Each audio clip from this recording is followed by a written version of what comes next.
Alors dans ces cuves, habituellement, on trouve des shampoings bio, voilà. Ça fait bizarre, c'est pas les mêmes odeurs, on va dire. Voilà. Là, c'est plutôt une odeur, on va dire, alcoolisée. Et d'habitude, on est plutôt dans la nature, avec des odeurs plutôt naturelles, des huiles essentielles. Et ici, par exemple, ça, c'est la Formule 4 qui a été approuvée par décret. Donc là, elle tourne, on est en cours de fabrication et en cours de mélange. Myrtille, orange, citron, les cuves, les flacons n'ont pas changé, mais les acides de fruits ont bien laissé leur place à l'alcool et à l'eau oxygénée. Depuis fin mars, pour fabriquer ce bien devenu si précieux, il a fallu tout réorganiser. La demande a explosé tout de suite avec une commande de 25 000 flacons par la région à destination des soignants. Ça s'est fait très rapidement, il a fallu vraiment être réactif au niveau des productions, et notamment pour trouver les matières premières, c'était un peu le premier qui trouvait sa matière, le premier servi. Et après, du côté réglementaire aussi, ça a été compliqué parce que tous les jours ça changeait, toutes les semaines on avait un nouveau décret aussi.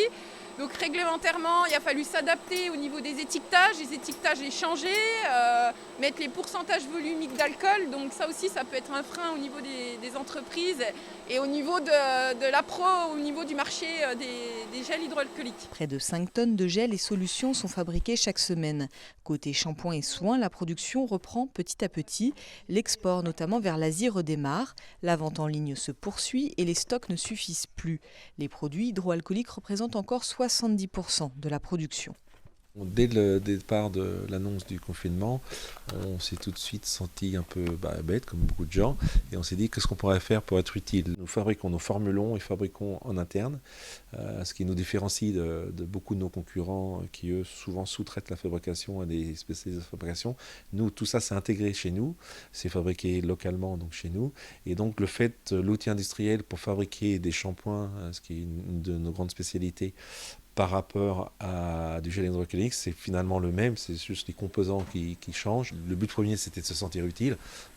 On allie l'utile et l'agréable, si je puis dire, en ayant une activité pour la société, même si elle est moins lucrative ou bénéficiaire que notre activité classique, nous permettent de passer avec moins de douleur le cap de la crise.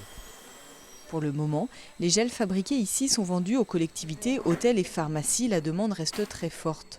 La fabrication se poursuivra jusqu'à septembre au moins, comme l'autorise l'arrêté gouvernemental. L'équipe étudie en parallèle une production à plus long terme en retrouvant son ADN, celle d'un gel hydroalcoolique, mais bio cette fois-ci.